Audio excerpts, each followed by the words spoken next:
Hello everyone!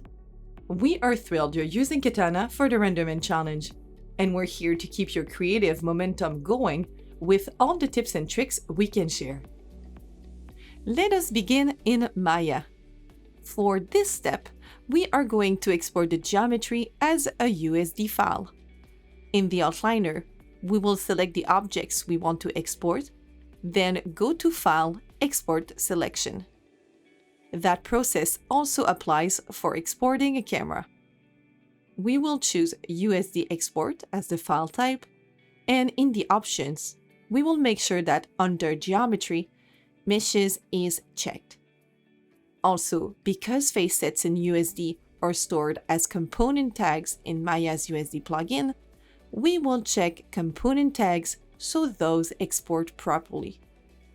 We will also enable color sets and UV sets. Now, let us switch over to Katana. We will launch it using the batch file we set up previously, and we will load the provided example template. Under the Layout tab, we will select the workspace we have prepared and like to use. If we double-click on the USD In node, we can see the scene hierarchy in the Scene Explorer tab, as well as the parameters of the node. To load in your own USD file, you can replace the file name in the expression relative to this Katana project, or browse to the USD file to set a constant path. To modify the camera position, set the camera to interactive in the Camera Create node from the template, then position it in the viewer. Next, we will add a Transform 3D node directly below the USD In node. This node allows us to manipulate any objects imported into the scene. We will select the geometry we want to transform in the viewer and right-click to choose Show in Scene Graph.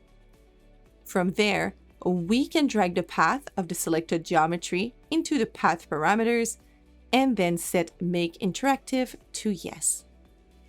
Now we can translate, rotate, and scale it directly in the viewer, refining the layout and receiving immediate visual feedback.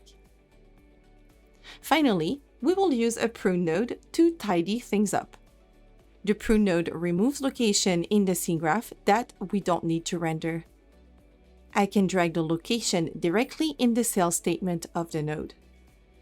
We can also set it to custom and use an expression to target specific elements, and this way we can prune off all the elements we do not need from the scene.